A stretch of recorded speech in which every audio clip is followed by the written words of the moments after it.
আজ গোবিন্দ চলে গেলেন কোথায়? গোষ্ঠ গোচারণে, প্রভাতে গোষ্ঠে গেছে। আর রাধারানী তিনি গিয়েছেন আজ এই কৃষ্ণবাদী জটিলা কুটিলার ঘরে, অর্থাৎ শ্বশুরালয়ে। রাধারানীরও বিবাহ হয়েছিল, মা হয়েছিল না? তারও স্বামী আছে, স্বামীর নাম আয়ান ঘোষ। শাশুড়ি জটিলা আর ননদী কুটিলা, এই ছিল তার সংসার। তবে কৃষ্ণবাদী, কিন্তু আমরা জানি কৃষ্ণবাদী, কিন্তু বৃন্দাবনে এমন কেউ নাই মা যে গোবিন্দকে ভালো না বেশি থাকতে পারে। কিন্তু তারা ছিল গোপন ভক্ত, লীলা করবার জন্য তাদের জটিলা কুটিলা হতে হয়েছে, কিন্তু আসলে তারা রাধা মাধবকে ভালোবাসত। তাই তো তাদের যুগল পাবে বলে রায়ধনীকে কাঁদাতেন। কেন জানো মা? কারণ গোবিন্দ আমার সব সইতে পারে না দুটি বস্তু, একটি হলো কারণ মনের অহংকার, আর একটি হলো কোনো ভক্তের চোখের জল। তাই তারা জানতো রাধারানীকে কাঁদালে গোবিন্দ আমার ঘরে আসবে, আর যখনই আমার ঘরে আসবে তখন ওই যমুনার ঘাটে তাদের যুগল না দেখে আমার নিজ ভবনে তাদের যুগলে দেখবো। নিতাই তাই আজ আমার রাধারানী সে চলে গেছে গোবিন্দ। আর যখন গোবিন্দ গোষ্ঠ গোচারণ থেকে সন্ধ্যাকালে ফিরে আসছে মা, রাধারানীর সঙ্গে নয়নে নয়নে তার মিলন হয়েছে। কেন মুখে বলা যাবে না, নয়নে নয়নে কথা হয়েছে। কি বললেন? রাধারানী বুঝতে পেরে ছুটে এসেছে যে বধূ আমাকে কিছু বলবে। ছুটে এসে দেখছে বধূ তাকে ইশারা করে বলছে রাধে। মাথার কেশটা স্পর্শ করেছে, মাথার কেশটা স্পর্শ করে 10 অঙ্গুলি দেখিয়ে চলে যাচ্ছে। আর যখন চলে গেল বুঝতে পারলো বধূ আমাকে যেতে বলেছে কোথায়? কেশর কুঞ্জে। আজকে সুন্দর করে কেশর কুঞ্জটা সাজাতে, হ্যাঁ কেশর কুঞ্জটা সাজাতে। তাই আজ যখন বলেছে সে কি আর থাকতে পারে মা? এই কেশর কুঞ্জে হয়েছিল কোন লীলা বলো মা? এই যে আজকে যে আমরা আস্বাদন করছি, এখনকার লীলার বিষয়বস্তু শ্রীমতী রাধারানীর কলহন্তরিতা মান। মানে রাধারানী মান করেছে আর ভাঙিয়েছে আমার গোবিন্দ। খুব সুন্দর লীলা, একটু মন দিয়ে শুনবেন। তাহলে গোবিন্দ রাধারানীকে বুঝিয়ে চলে গেল যে আজকে তুমি নিকুঞ্জ সুন্দর করে সাজাবে, কেশর কুঞ্জ। আজ নিশি 10 দণ্ডে আমি যাব সেই কুঞ্জে, আজ আমাদের যুগল হবে, মানে চরণ সেবা করবে, আনন্দ হবে। বলল বেশ বধূ, তাই হবে।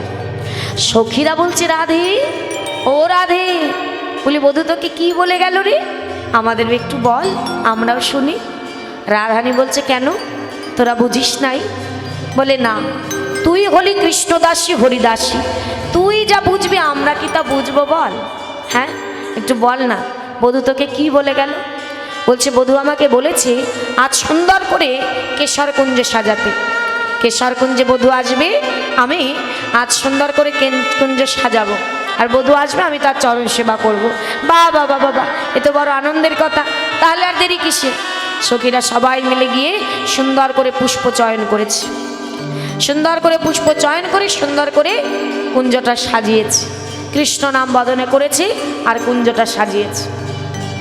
কুঞ্জ সাজিয়ে নানাবিধ প্রসাদ রেখেছে, যা যা বধূ খেতে ভালোবাসে প্রসাদ পেতে সব সাজিয়ে রেখেছে। সাজিয়ে রেখে ধূপ দ্বীপ প্রজ্বলিত করে রাধারানী আশা পথে নয়ন দিয়ে বসে রয়েছে, বধূ আসবে।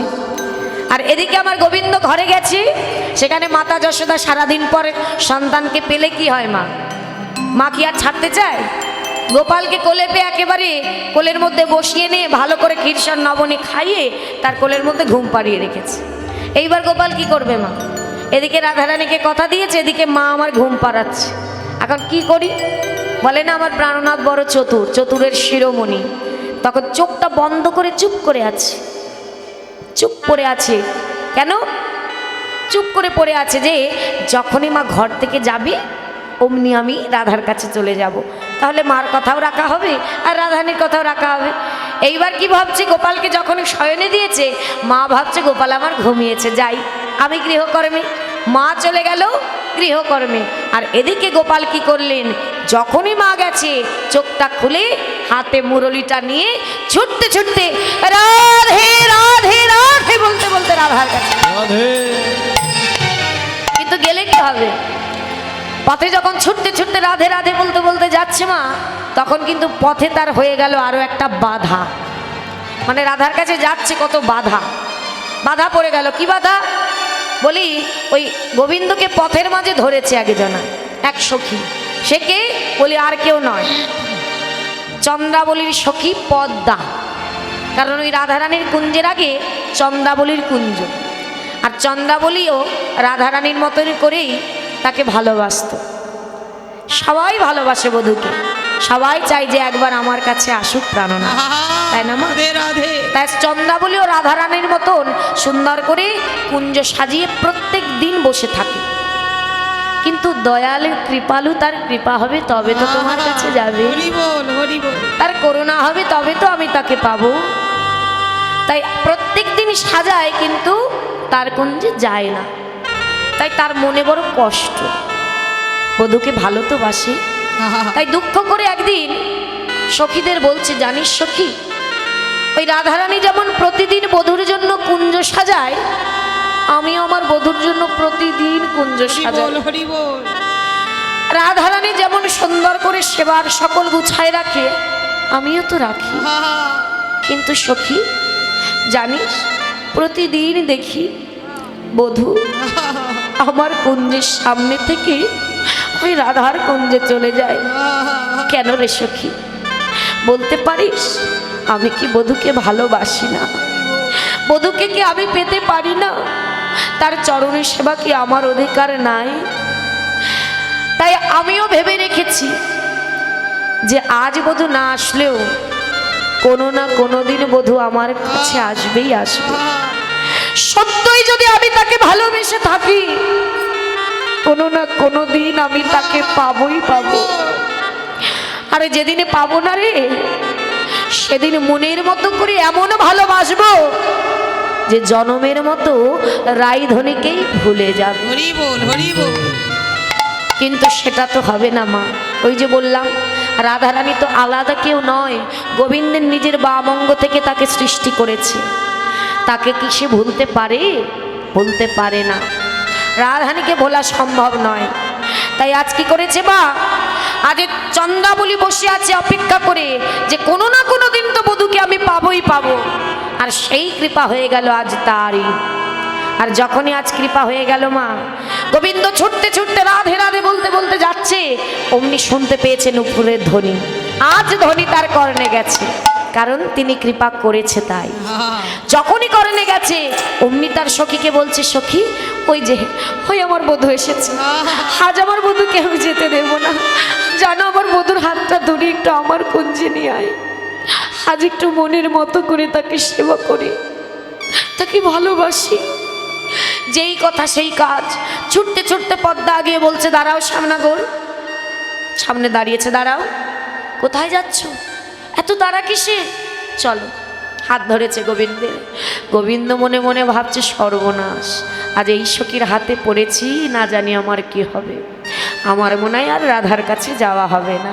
বলছে, সখী তোমায় বলি শোনো, আজ নয় অন্য কোনো দিন আসি, তোমার বাসনা আমি পূর্ণ করব।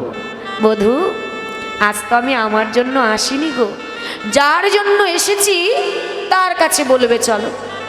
হাতটা ধরে টানতে টানতে নিয়ে গেল, কোনো কথা না শুনে চন্দ্রাবলীর কাছে।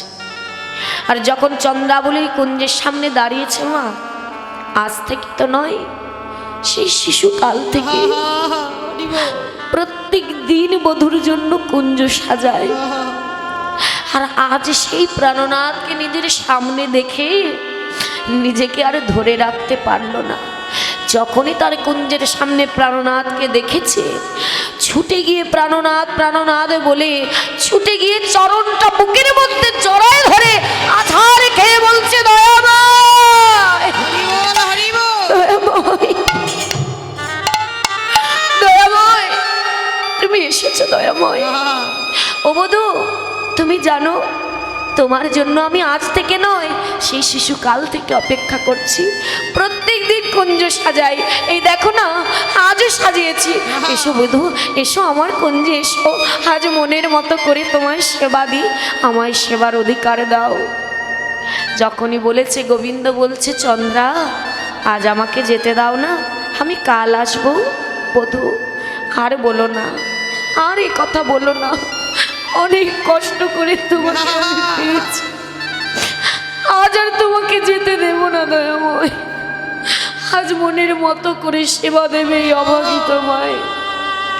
যখন নয়নের জলে লুটায়ে পড়েছে, নয়নের জলে কাঁদতে কাঁদতে গোবিন্দের চরণ ধৌত হয়ে গেছে, আর কি বধূ যেতে পারে?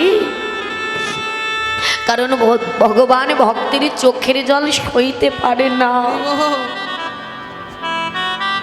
যখন কেঁদে চরণটা জড়িয়ে ধরেছে, বধূ তুমি যেও না। রাধারানীর কথা তার মনে আছে, কিন্তু তিনি মনে মনে ভাবছে তাই তো, আমি তো ভক্ত বাঞ্ছা কল্পতরু, এই ভক্তের বাসনা পূর্ণ করাই আমার কাজ। আজ যদি এই ভক্তকে কাঁদিয়ে আমি চলে যাই, তাহলে আমি কেমন ভগবান? আজ আর পারলাম না।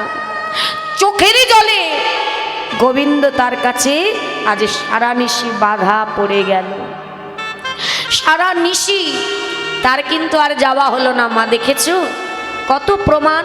ভগবান শুধু লীলা করেনি শোনার জন্য, শেখার জন্য, জীব শিক্ষা।